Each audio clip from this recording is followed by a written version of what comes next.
इस प्रश्न में एक गद्यांश और उससे संबंधित एक कथन दिया गया है। गद्यांश को ध्यानपूर्वक पढ़ें और उसके आधार पर कथन की समीक्षा करें। तो पैराग्राफ बेस्ड क्वेश्चन है, तो पैराग्राफ बेस्ड क्वेश्चन में पहले क्या करते हैं, पहले क्वेश्चन देख लेते हैं, फिर पैराग्राफ पढ़ते हैं।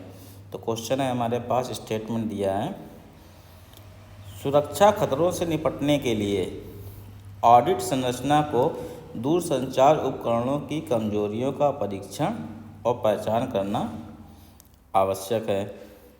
तो सुरक्षा खतरों से निपटने के लिए ऑडिट संरचना को दूरसंचार उपकरणों की कमजोरियों का परीक्षण और पहचान करना आवश्यक है, ये है। और इसमें ये देखना है कि ये दिए गए कथन में कथन सत्य है, सत्य होने की संभावना है, निर्धारित नहीं किया जा सकता या असत्य है। ठीक है ना। अब यहाँ पे इस स्टेटमेंट को पैराग्राफ में पढ़ेंगे। तो हमेशा पैराग्राफ के क्वेश्चन में पहले क्वेश्चन को देख लेंगे, फिर पैराग्राफ में पढ़ेंगे। तो पढ़ते हैं। भारत ने चीनी दूरसंचार दिग्गज हुआई टेक्नोलॉजीज को आमंत्रित किया है। यह एक ऐसी कंपनी है जिसे अमेरिका ने अपनी साइबर सुरक्षा के लिए खतरा बताकर प्रतिबंधित कर दिया है, और ऑस्ट्रेलिया और न्यूजीलैंड में सुरक्षा और प्रौद्योगिकी प्रतिष्ठानों ने चिंता व्यक्त की है, जहां से 5G नेटवर्क बनाए गए थे। 5G परीक्षणों में भाग लेने के लिए हालांकि पिछले दशक में भारतीय परिस्थितियों में कुछ बदलाव हुए हैं, लेकिन अभी भी भारत में दूरसंचार क्षेत्र, जो डिजिटल अर्थव्यवस्था की रीढ़ है, में पर्याप्त सुरक्षा उपाय नहीं हैं। केवल एक चीज़ जो बदली है वह है प्रौद्योगिकी मानक। पहले या स्पाईवेयर में स्थापित चीनी 3G उपकरणों को उपयोग के डर के रूप में था, और अब चीनी 5G उपकरणों में। तो यहाँ जो 3G 4G 5G हम उपकरण यूज कर रहे हैं चाइनीज़ कंपनी का, उससे क्या क्या हो सकता है, सुरक्षा नेटवर्क नहीं, उसके बारे में है पैराग्राफ।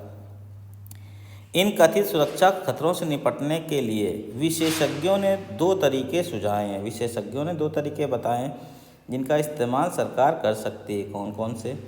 पहला, देश में स्थापित होने से पहले दूरसंचार उपकरणों की कमजोरियों का परीक्षण और पहचान करने के लिए ऑडिट ढांचे की स्थापना।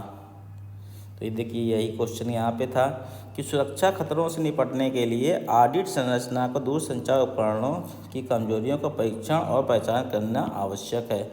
तो यहाँ पे यही हमारे पास यहाँ पे सुझाया गया है। क्या सुझाया गया है? देखिए कि पहला जो सुझाया गया है वो है, देश में स्थापित होने से पहले दूरसंचार उपकरणों की कमजोरियों का परीक्षण और पहचान करने के लिए ऑडिट ढांचे की स्थापना।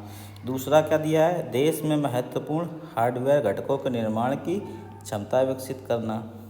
ठीक है, तो यहीं से हमें क्वेश्चन का आंसर मिल जाता है कि वो वहाँ पे सत्य है।